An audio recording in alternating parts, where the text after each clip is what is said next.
स्वागत, आप देख रहे हैं कहानी कुर्सी की आपका शो। अब देखिए, चुनाव में 100 सीटें बाकी रह गई, आज 5 चरण तो पूरे हो गए। अब इसके बाद हम जरा ओवरऑल एक पिक्चर आपके सामने रखेंगे। इस चुनाव में जो रिपोर्ट आ रही है वो क्या है। एग्जिट पोल करने वालों ने डेटा तो अपने पास रख लिया, लेकिन वो अभी बता सकता नहीं कोई, क्योंकि चुनाव आयोग की ये मतलब गाइडलाइंस होती हैं। लेकिन हम लोग बात कर सकते हैं कि भाई इस चुनाव में अब कौन कहां तक पहुंच गया है। हमारे एक्सपर्ट्स का ओपिनियन तो आपको मिलेगा ही, लेकिन उससे पहले मैं जरा आपको तेजस्वी यादव की एक बात सुना देता हूं। तेजस्वी यादव दावा कर रहे हैं कि 300 हमारी पूरी हो गई हैं, लेकिन तेजस्वी यादव कुछ वो तबीयत भी शायद उनकी गड़बड़ है। मैं आपको ये वो छोटा सा बयान है, आप देखिए, आपको खुद देख करके पता चल जाएगा, फिर हम लोग बात करते हैं इस पर। जीत गए हम लोग, तो 300 पार, हम लोग 300 पार हो चुके हैं। व्हील चेयर पे तेजस्वी यादव चल रहे हैं। प्रचार में शायद उनको चोट वोट भी लगी, एक बार हेलीकॉप्टर से भी लड़खड़ा गए थे उतरते हुए। बहरहाल वो कह रहे हैं हमारे 300 पूरे हो गए। अब उनके 300 पूरे हो गए तो मतलब मोदी जी कहाँ 150 पे रह गए। अच्छा, मोदी जी ने मेरे जब मैंने इंटरव्यू किया था उसमें उन्होंने कहा था कि मैंने कहा कि वो तो कह रहे हैं 180 आपका चुनाव आपका लहरा गया। मोदी जी ने कहा कि अभी आप देखिए, वो कहेंगे मेरी 100 भी नहीं आ रही है। तो वही बात उनकी लग रहा है मुझे सच हो गई। तेजस्वी यादव जब कह रहे हैं हमारी 300 हो गई। ये ठीक वैसी ही बात है जैसे अखिलेश यादव बोलते हैं कि उत्तर प्रदेश में 80 में से 79 हम जीतेंगे और क्यूटो जीतेंगे। वो काशी को कहते हैं कि भाजपा जीतेगी। 300 पार जब कहते हैं तो ये भारतीय जनता पार्टी और एनडीए का आंकड़ा आज की तारीख में दिखता है। आज की तारीख में मुझे लगता है कि जो आज का चुनाव हो रहा है, भारतीय जनता पार्टी और एनडीए 285 सीटों के आसपास खड़ा हुआ है। आज की तारीख की मैं बात कर रहा हूं। आज जब ये कौन, एनडीए या बीजेपी? एनडीए की बात कर रहा हूं। 285 एनडीए की बात कर रहा हूं, जो आज तक की बात है। इसके बाद कितनी सीटें बचेंगी? इसके बाद करीब करीब 115-120 सीटें बचेंगी। तो उसमें 100 सीट ले आएगी भाजपा। उसमें जो सीट नहीं, लगभग वही सीटें होंगी। आप अभी भी देखिए ना, 13 में 11, 14 में 13, इसी तरह तो जीत रही है। आप 543 सीटों का जब आंकड़ा देखते हैं तो दिखता कहां है कौन? आप दिल्ली की 7 सीटों में किसको ले जाएंगे? हरियाणा की 10 सीटों में किसको ले जाएंगे? हिमाचल की 4 सीटों। तो मुझे नहीं लगता है कि कोई कंफ्यूजन की स्थिति है। मतलब 285 न्यूनतम मैं बता रहा हूं, इसमें कोई भ्रम नहीं है। जो तेजस्वी बता रहे हैं वो अखिलेश यादव वाला बता रहे हैं। अखिलेश जी कहा था 400 पार मतलब जो बचा वाला, तो ये 300 पार वाला मतलब जो बचा वाला। तो जितनी सीटें हुई उसमें जोड़। हालांकि तेजस्वी थोड़ा और गंभीरता से बात करते हैं, लेकिन उन्होंने कह दिया 300। लेकिन आज की गंभीरता तो नहीं है। इतनी गंभीरता कैसे हो सकती है? 379 हुए हैं, 300 उनके पास चले गए। नहीं, अब तो 429 हो गया। आज को मुलायम। 429 चलिए। नहीं, बयान कल का है। अच्छा, अरे तब तो 379 में से 300 कैसे हो गई? मतलब 79 सीटें बाकी हो गई। आप मोदी जी को 115 में से 100 देने को तैयार हैं? नहीं, अरे भाई उन्होंने भी दावा कर दिया। 100 दावा तो कोई भी कुछ भी कर रहा है आजकल। नहीं सौरभ जी, 120 उत्तर प्रदेश बिहार की सीटों में से भारतीय जनता पार्टी 114-15 सीटें तो जीत लेती है ना। लेकिन तेजस्वी लड़े डट के। हाँ लड़े, इसमें कोई कंफ्यूजन नहीं है। और तेजस्वी ने विधानसभा बहुत अच्छा लड़ा था, लोकसभा बहुत अच्छा लड़ा है, लेकिन सामाजिक समीकरण उनके पक्ष। तो आप कह रहे हैं आज की तारीख में एनडीए 285, मतलब मान लीजिए चुनाव खत्म होते होते 380 पहुंच जाएगा, इसके आसपास रहेगा। बिल्कुल ठीक। हाँ समीर जी, आपका रिपोर्ट कार्ड। मुझे लग रहा है कि अभी जो 2 चरण बचे हैं उसकी 114 सीटों में से 90 सीटें भारतीय जनता पार्टी जीतेगी। ठीक है, 2 चरणों के अंदर। और मुझे लग रहा है भारतीय जनता पार्टी अकेली 324 से 325 सीटों अभी कहां खड़ी है?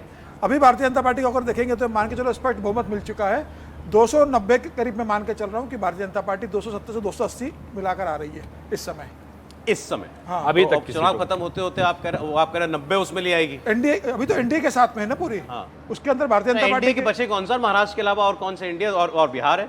बिहार में भी अब जैसे आज कितनी सीटें बची हैं? बिहार अभी जुड़ा हुआ है। आज की जो 49 सीटें हैं, कर्नाटक में अभी 36 मुझे लगता है कि एनडीए जीती, और आज भी 36 से 38 सीटें जीत रही हो।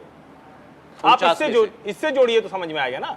ये 49 सीटें, 380 अभी तक हुआ था।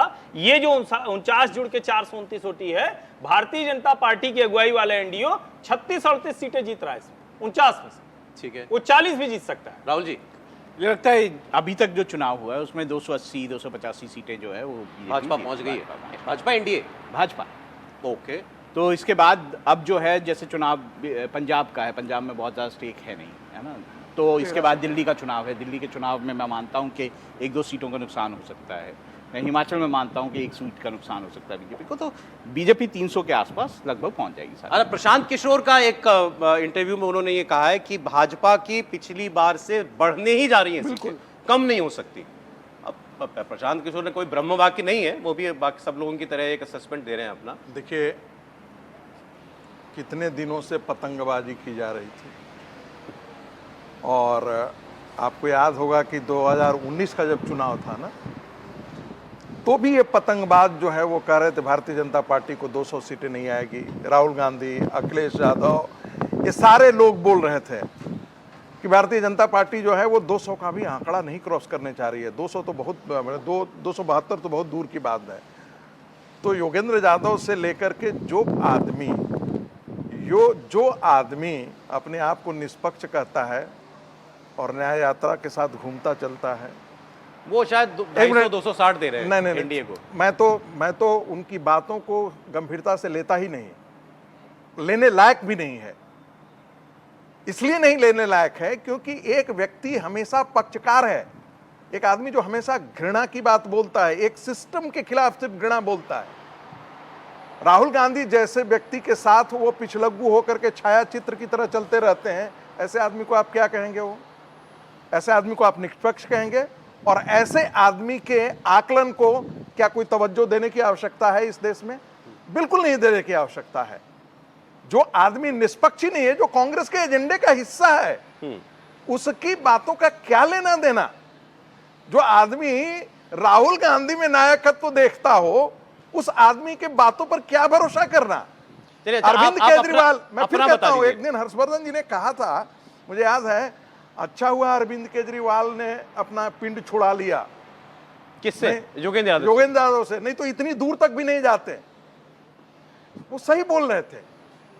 योगेंद्र यादव जिसका सलाहकार है, उसकी नैया तो डूबनी ही डूबनी है। आपको केजरीवाल की याद आ ही जाते हैं, लेकिन मैं केजरीवाल को मैं इसलिए याद आ जाती है कि देखिए, उस आदमी ने इस देश की जनता का भरोसा तोड़ा है। लाखों ऐसे लोग थे जिन्होंने अपनी पत्रकारिता का पेशा छोड़ा, कॉर्पोरेट का जॉब छोड़ा, विदेश से चले आए, लगा कि एक नए भारत का निर्माण में एक आदमी एक खड़ा हुआ है, एक नया संत पैदा लिया है, और उस आदमी ने इस पूरी भारत की राजनीति को पूरे गंदगी से बिखेर करके छोड़ दिया।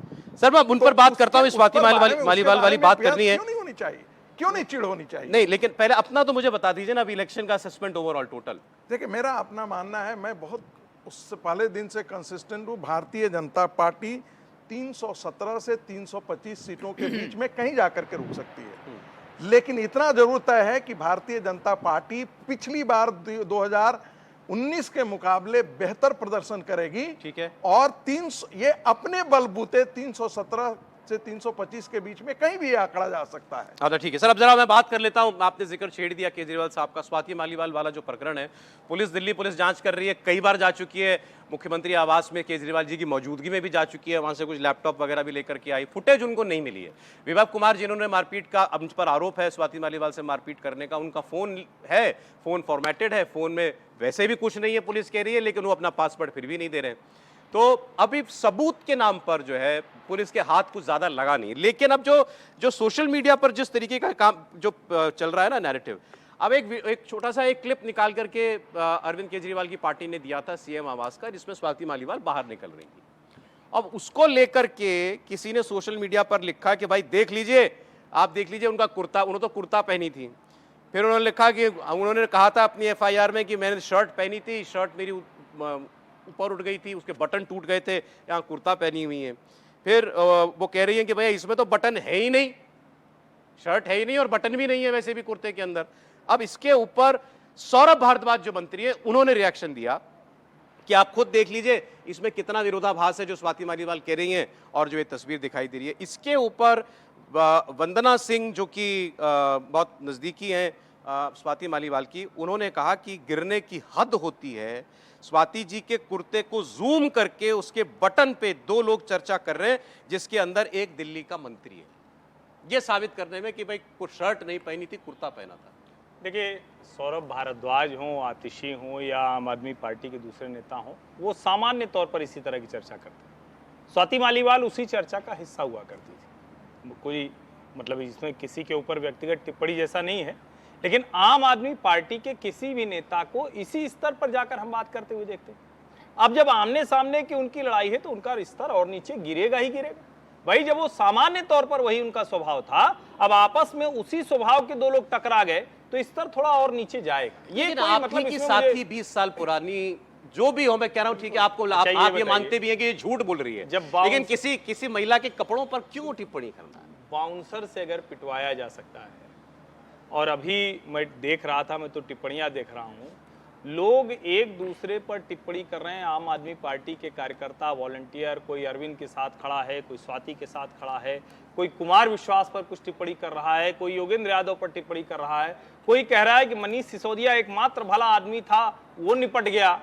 सब अलग अलग बात बोल रहे हैं और उसमें लोग यहाँ तक टिप्पणी कर रहे हैं कि अगर हम आगे बातें खोलेंगे तो इस आंदोलन में महिलाओं के साथ जो जो हुआ है उसकी कल्पना नहीं की जा सकती है। बहुत ही घृणित और शर्मनाक हरकतें हुई हैं। उन लड़कियों के ऊपर कोई आरोप न लगे, इसलिए हम वो नाम नहीं ले रहे। यहां तक ये चर्चा चले, आप सोशल मीडिया देखिए। झूठ सच छोड़ दीजिए, आरोप कितना सच है कितना झूठ है, जो चर्चा चल रही है ना, ये बड़ी घटिया किस्म की चल रही है। राव जी, देखिए बिल्कुल साफ है दोनों तरफ से जिस तरह की बयानबाजी स्वाति हो रही नहीं है। बोली कुछ? नहीं, देखिए मैं ये नहीं मानता। स्वाति ने सेक्सुअल हैरेसमेंट का तो लगाया ना चार्ज। देखिए जहां तक अगर स्वाति, भाई उनकी कंप्लेंट है, मैं ये बोल हम सच झूठ का फैसला नहीं कर मैं सकते। ये चार्ज, मैंने भी सच झूठ नहीं बोला, उन्होंने लगाया हुआ है चार्ज कि सेक्सुअल हैरेसमेंट हुआ। तो मैं ये मानता हूं कि दोनों तरफ से चीज़ें होंगी। अभी ये रुका, फिर पहले भी मैंने बोला था ये मामला यहाँ पे रुकेगा नहीं। अब ये आगे जितना आप बोल रहे हो ना कि ये स्तर नीचे चला गया है, ये और स्तर नीचे जाएगा दोनों तरफ से। अब बचा क्या है सर? तो बहुत कुछ होगा नहीं, बहुत कुछ बचा है। इसमें, बहुत कुछ होगा। नहीं। और दोनों तरफ से ऐसे सौरभ जाएगा। जी, और ये जो बचा मामला तो है बहुत दोनों कुछ तरफ है। की छीछा लेदर इसमें होगी। जिस दिन स्वाति मालीवाल ने मुंह खोला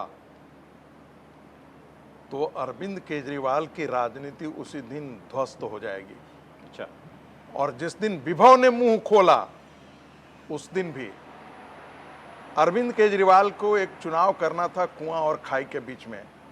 हम अभी मरते हैं या बाद में मरते हैं, ये तय करना था अरविंद केजरीवाल का। लेकिन एक बात जरूर जान लीजिए, यदि स्वाति माल चाहती हैं कि इस लड़ाई को आगे ले जाएं, और यदि वो ले जाती हैं तो अरविंद केजरीवाल का राजनीतिक वजूद चौपट हो जाएगा। ये आप ये संभाल करके सुन लीजिए, ठीक है? कल जाकर के यदि विभव कुमार मुंह खोलते हैं तो वो भी बहुत सारी चीजों के वो राज। अरे आतिशी जी का एक रिएक्शन है, फ्रेश रिएक्शन, नया रिएक्शन, एक बार सुन लेते हैं फिर बात करते हैं। सुना दीजिए। अभी पिछले कुछ दिनों में ही हमने देखा किस तरह से स्वाति मालीवाल जी को मोहरा बनाकर अरविंद केजरीवाल जी के खिलाफ एक षड्यंत्र रचा गया। किस तरह से उनका इरादा था कि अरविंद केजरीवाल जी पे आरोप लगेंगे। हमारा मानना है कि स्वाति मालीवाल जी पर उनके एसीबी के केस को लेकर दबाव बनाया गया और उनको इस षड्यंत्र का चेहरा बनाया गया। इसमें जो है मुझे ये लग रहा है कि आम आदमी पार्टी एक गलती ये कर रही है, वो खुद इस मामले को स्वाति मालीवाल जो केजरीवाल से जोड़ रही है। स्वाति मालीवाल तो कुछ नहीं कह रही केजरीवाल पे, कुछ नहीं कह पार्टी रही। लगी हुई है ये साबित करने में कि नहीं ये तो केजरीवाल को निशाना बनाने के लिए और आई है। क्या पता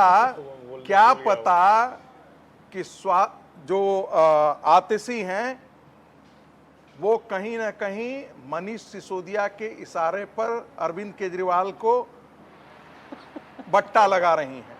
देखिए सर, आम आदमी पार्टी में बहुत कुछ चल रहा है। मैं कह रहा हूं, अरे मैंने स्वाति आपको मालीवाल फिर विभव कुमार से लड़ रही है, विभव कुमार के ऊपर आरोप लगाया केस उनके ऊपर है। आप खामगा उसी पार्टी भी वही आपने रखती ना देखा इस ना? चीज को। आप क्यों बात मुझे मुझे लग रहा है अरविंद कि सर अरविंद केजरीवाल ने बात को बहुत अच्छे तरीके से डाइवर्ट किया था, मार्च मुझे लगता है निकाल सर, करके। हाँ। लेकिन जो आतिशी हैं फिर ले गई वहां पर। बार बार अरविंद केजरीवाल को ला करके केंद्र में खड़ा कर दे रही हैं। तो मुझे लगता है कि जिस निर्लजता के साथ अरविंद केजरीवाल की पार्टी के लोग और आम आदमी पार्टी स्वाति मालीवाल को लेकर जिक्र कर रहे हैं, वीडियो डाल रहे हैं और बातें कर रहे हैं, मुझे लगता है स्वाति मालीवाल को पार्टी की सदस्यता इस्तीफा देना चाहिए और राज्यसभा भी छोड़ देना चाहिए और खुलकर लड़ना चाहिए। राज्यसभा उन्हें क्यों बताना छोड़ दें, चाहिए, सर? बता देना चाहिए कि भेजा राज्यसभा ऐसी घटिया पार्टी के साथ मेरा कोई संबंध नहीं है। मैं उस पार्टी की राज्यसभा को छोड़ती हूँ, उस पार्टी की भाई, को उसने छोड़ती हूँ खून और और मैं लड़ाई पसीना बहाया लड़ती हूँ उस पार्टी के किसी लिए, राज्य। क्यों छोड़ मुझे दे? नहीं छोड़ा ना, क्यों मोह इस पार्टी का? नहीं, जिस नहीं, पार्टी ने भेजा है, जो इतनी घटिया पार्टी, आप नहीं, छोड़ो, नहीं, पार्टी ने- जनता की लड़ाई लड़ो। जनता भाई, की पार्टी 8 तो साल आपका ने- साथ देगी। 8 साल उस सिर्फ ये महिला बताने ने- के लिए कि मैं राज्यसभा में बची रहूंगी, ये ठीक नहीं है, वो इस्तीफा दे। उनके साथ अन्याय हुआ है, जिस पार्टी ने अन्याय किया है, जो इतनी घटिया ये मानसिकता तो- की पार्टी ये है, तो फिर- उस पार्टी का राज्यसभा अच्छा, चलिए, ठीक है। ये तो फिर वैसे ही है कि केजरीवाल जो है, आप छोड़ो ना कि वैसे हर पार्टी में आदमी रह नहीं सकती। हर आदमी को एक एक करके केजरीवाल ने निपटाते गए अरविंद जी। एक लाइन मुझे अब इनको भी निपटा दें। इतनी घटिया पार्टी में एक मिनट रहने का हर्षवर्धन कारण जी, नहीं सर है। एक लाइन, क्योंकि ये हम लोग जब बात कर रहे हैं तो आपने उससे पूछा तो शायद मैंने कहा कि एनडीए 285। अभी मैंने अच्छा, आपका- हाँ, आपने मेरी इसलिए 2 बार पूछा हाँ, NDA। इतनी देर मैंने पूरा कैलकुलेट किया। 285-90 बीजेपी है, 315 से 320 सीट पर एनडीए आज की तारीख में खड़ा हुआ। ये मुझे उस वक्त बात करने में चलिए, तो अच्छा, ध्यान में अब आप फिर आया। तो इसलिए वापस मुझे लगा कि हमको ये फिर चुनावी क्योंकि ये जरूरी है आज ही चुनाव की सबसे- गिनती पर आप ले गए, तो अब केजरीवाल जी का भी बता दीजिए कितना लड़ रहे हैं आप। 13 और 4 यहाँ की 17, हरियाणा की 1 18, गुजरात की 2 20 सीट लड़ रहे हैं ना। केजरीवाल जी कितना पाएंगे? अधिकतम 5 सीटों के सांसद रहे 5 पाएंगे। अधिकतम। देखिए मुझे लगता इससे है ज्यादा नहीं पंजाब होगा। पंजाब में जो केजरीवाल हैं उनको अच्छी खासी सीटें मिलेंगी। बिल्कुल।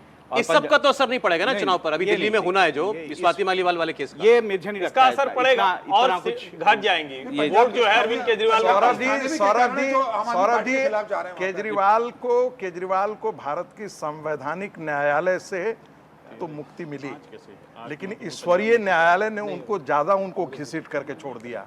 ये प्रकृति का न्याय देखिए।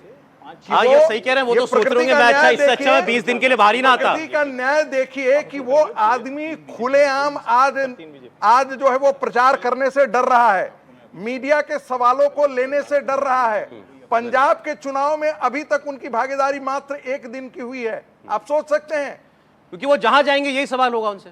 यही नहीं, ये बात पूछा जा रहा आपने है। ये आपने सही हर कहा। आदमी सवाल ये पूछ रहा है। बेल जो अरविंद केजरीवाल जो को मिली है तो राहत की जगह आफत बन गई उनके लिए। बिल्कुल। ना वो बाहर आते, ना उस दिन वो घर पर होते, ना ये सब कुछ तमाशा उनके साथ होता, ना स्वाति मैं मालीवाल के फिर साथ। ये बात बिल्कुल सही है कि वो उनके लिए मुश्किलें पैदा हो गई, लेकिन पंजाब का चुनाव जो है इस बार ठीक है। आपका चुनाव होगा।